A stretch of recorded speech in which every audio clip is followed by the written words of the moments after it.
This is El Tencon. From above, it looks harmless, just a round blue pool carved into black volcanic rock. In reality, it's something far more horrifying. Sitting on the coast of Puerto Santiago in Tenerife, the Canary Islands, it's considered not only one of the most dangerous swimming spots in Spain, but one of the most dangerous in the world. In this video, we'll look at some of the horrifying incidents that have happened here. Viewer discretion is advised. Legend has it, in the 1990s, a local hiker wandered the cliffs of Puerto Santiago, lost in thought. They drifted closer to the edge until they were standing on what looked like a cobalt-colored well in the rock. The tide crept in. Then, without warning, the pool exhaled, so sudden and strange that they froze. In that instant, they realized they'd stumbled onto one of the ocean's most beautiful traps. El Tencon lies on a volcanic coast, its walls built from black basalt left behind by the ancient lava flows. Over decades, the sea carved its way into the rock, forming a chamber part hidden and part open to the sky. Water and air move through it together, breathing in and out like a living thing. When the waves hit, they force seawater through a maze of volcanic tunnels beneath the chamber, driving air ahead of it. As the surge passes, the wind drains and the cave inhales, pulling that air and anything loose back inside. In calm weather, the motion feels slow, almost harmless. When the right swell meets the right tide, it turns fast and violent. There are two ways in. One is a horizontal slit from the coast, where you crouch and slip inside as the roof drops over you, and the other is a vertical shaft about 5 meters deep, known locally as the siphon. From above, it looks like a perfect blue tube, steady when the sea exhales, hungry when it inhales. Beneath both entrances, the tunnel keeps moving water and air in rhythm. From the surface, the pool looks simple, just a sheet of blue rising and falling. Inside, that motion is a switch. One moment there's a space to breathe, the next the ceiling is at your mouth. People stand on the rocks, watch the drop, and they think they can beat the wave set. The cave lets them believe it. But if this place is so dangerous, why does anyone actually go there? People know this place from Instagram. Bright blue water and black rock. Travel blogs call it a secret pool. The easy path and nearby stairs make it feel pretty safe. But it isn't. This is no pool. The ban is real and there are many warning signs. People still climb down to take a photo and go swimming in it. They don't see what the chamber is doing under their feet. Rescue crews do. One bad move can trap not only the victim, but the people sent to save them. The pattern is the same. The coastline isn't the danger, misjudging it is. The August sun in Tenerife is the kind that presses down on you. On this day, in 2021, 4 friends made their way down to the narrow footpath from the town towards the water. They're all in their mid-20s, tanned for the summer, laughing in that slightly louder way people do when they know they're about to do something that they're not supposed to, but seems fun. The path winds past the back of a hotel, then onto the open basalt flats where railings rise waist high, strung with bright yellow warning signs that say no swimming. At the point where the railing turns, a high black fence blocks the short set of stairs leading to the edge of El Tencon. They stop there for a moment, just kind of looking down. The water is perfect, it's deep turquoise. The vertical shaft at the center is almost a perfect circle, rimmed by black stone. Its surface flashing silver where sunlight hits it at an angle. Someone yells out, "Hey, that looks pretty calm."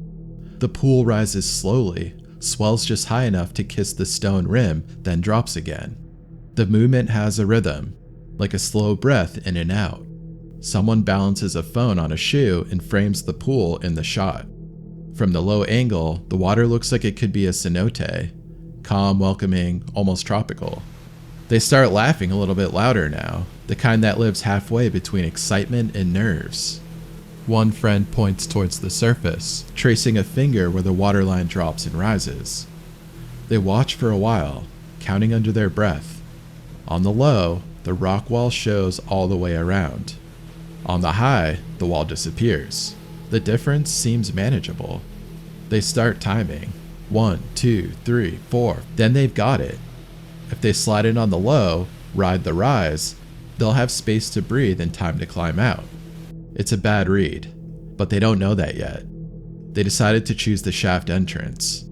From above, it's a clean vertical drop about 5 meters down to the water's low, just enough to let sunlight paint the walls in shades of blue and green.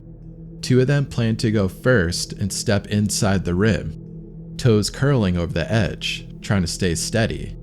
The others crouch down, ready to watch, all with their phones out and recording. Far offshore, beyond the horizon, they can't see a larger set of swells is building. It's a slow, rolling force, the kind that starts deep in the Atlantic and arrives without warning. They don't see it coming. They count one more time. On 6, the water is low. On 7, they slide in, feet first, arms tucked. From above, it's clean. They get in by a smooth entry, no splash, just 2 bodies vanishing into the blue. Inside the cave, the drop is instant. The shaft exhales the last of its air. Before they can orient, the first pulse of the incoming set of waves drives them deep into the chamber. The water stands straight up. The air pocket above them vanishes. The roof drops like a closing fist. It's not the rush of a beach wave, it's heavier, like the ocean itself has moved into the space. The pressure slams their ears, hammers their chests. Light turns to white foam, and then brown silt, then nothing at all. One of them hits the wall hard enough to feel the impact in their teeth. The basalt scrapes his shoulder, spins him sideways, and he reaches for anything solid, but is only able to find a slick stone. The other one is shoved towards the narrow tunnel that leads to a horizontal slit. The pull is fast, the kind that makes your legs kick out without thinking. His fingers brush a ridge on the rock, then he catches it, and then slides off. On the ledge above, the 2 friends left dry are suddenly shouting. They know something is going on that is not good. The shaft that was glassy a second ago is chopping violently, the rim throwing spray high into the air. One of the friends outside drops to their knees, peering into the turbulence. They can't see more than a meter down. A belt comes from someone's waist. A big strap is ripped off and knotted in a fist. Inside, one of the swimmers finds a pocket of air, barely the size of a hand, and turns into it, taking a breath that's more water than oxygen. He coughs, tries to cling to the rock, but the next drawdown rips the air pocket away and drags him with it. From above, there's a flash of his arm, and then he's gone again. More people are gathering now. Someone has the emergency line open on their phone, but their thumb won't press the call button. The wave set outside keeps rolling in. Each surge hammers the chamber, and then drops into a sucking silence before the next one hits. One swimmer surfaces near the slit, gasping, eyes wide. The belt that's used as a rope arcs through the air and slaps the water. It lands across the shoulder and slides off and then catches him on the arm. 3 people plant their feet and lean back, heels skidding on the wet rock.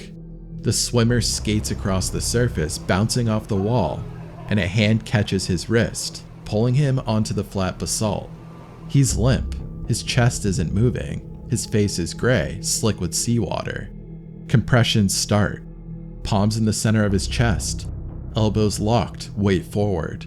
Someone tilts his head and seals his mouth over his and breathes. The first breath goes in, the second one comes back as foam. Again, 30 compressions, 2 breaths. A cough bursts out. Water trickles from his mouth. A pulse flickers in his neck. It's there, but faint. Inside, the second swimmer is losing ground. Every pull towards the wall is erased by the next inhale of the shaft. His nails tear. The basalt scrapes his skin from his palms. The pull deepens, pinning him into a narrow corner.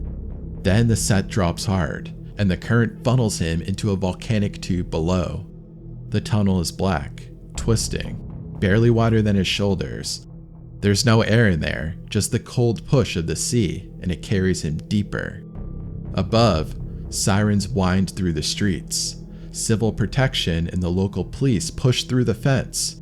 Paramedics take over the compressions on the rescued swimmer and slide an airway in and lift him onto a stretcher. The others are pulled aside and wrapped in foil blankets. A calm voice asks who went first, who chose the shaft, and what time they entered. By nightfall, divers in black suits and hoods crouch by the shaft, counting the seconds between surges the way you count lightning and thunder. The plan is simple. One diver on a line into the chamber, one at the shaft, hands on the rope above. Inside, silt blooms with the first kick. Visibility shrinks to an arm's length. The lead diver finds the wall by touch, follows it down until it drops away. He feels the cold tug of the mouth of the tunnel and waits for the pull to slacken. When it does, he reaches in. The body is wedged by a bend. He works with the water, not against it, easing it out little by little. The current fights him, but the diver folds with it and unfolds with it and slips the body into the chamber. At the surface, phones light up with calls to Switzerland, to Italy. Names are said twice as if a second time might change something. By the morning, the shaft breathes slow and even. Tourists lean over the fence for their photos. The sign still stands. The water doesn't care. 2 weeks later, the sun falls on the same stretch of coast, as hot and sharp as the day of the double drowning. Alejandra walks the path from town. She's lived here her whole life, long enough to know the rumors, the warnings. 2 of them head towards the horizontal slit on the side of the cave, the lower entrance, where the water runs in and out like a tide pool with a bad temper. The 2 at the shaft watch the pulse, timing it in their heads. When the water is low, the ring of the stone shows the way around, and they both look at each other and nod. Down at the slit, one friend is already inside, his voice echoing. A quick laugh, a shout as the water shifts under him. Alejandra stays where she is. She thinks she's read it right. She'll slip in on the low and hold the edge inside and then pop up with some space to breathe. She waits 1 beat too long. The shaft begins to empty faster than she expects. The surface pulls downward, the blue darkens, the rock walls seem to grow taller.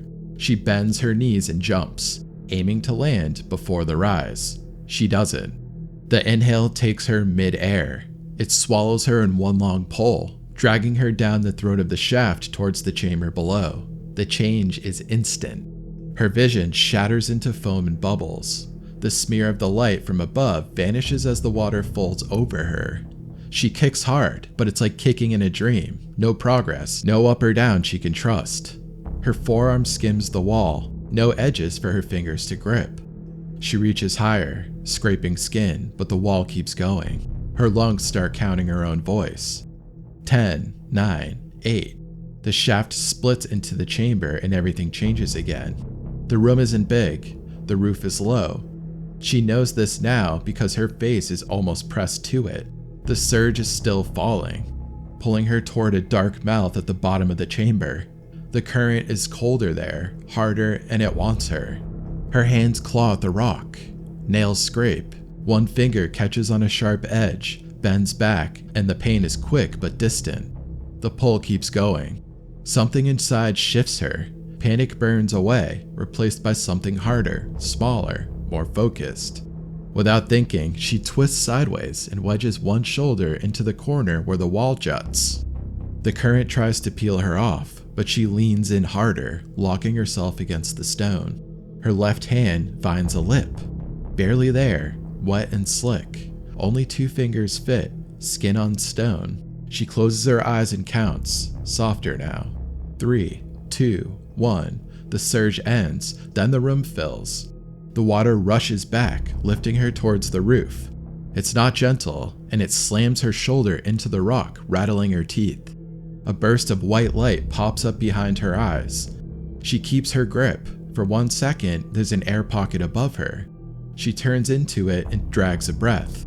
Half air, half seawater. It burns all the way down. She looks for the surface, but there's nothing to see. Brown silt swirls in clouds. Bubbles streak past her face. The surge drops again. This time, the pull is meaner. It wants the breath she just took.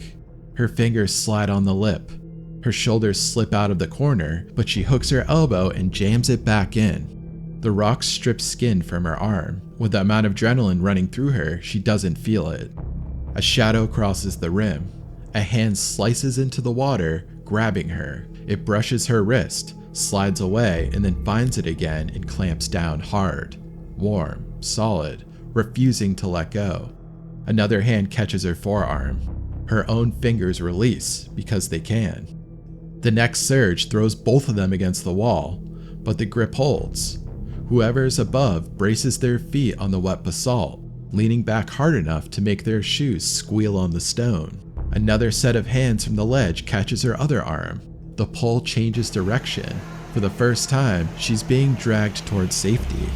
She shoots forward, bumps the lip, and is heaved onto the flat basalt, as if nothing happened. She's never gone in again. She never will. And that's all I have for this video, and I want to say thanks for making it to the end. If you got value from it, please give it a quick like and subscribe. It really goes a long way. There's more episodes on the way, and I look forward to seeing you at the next one.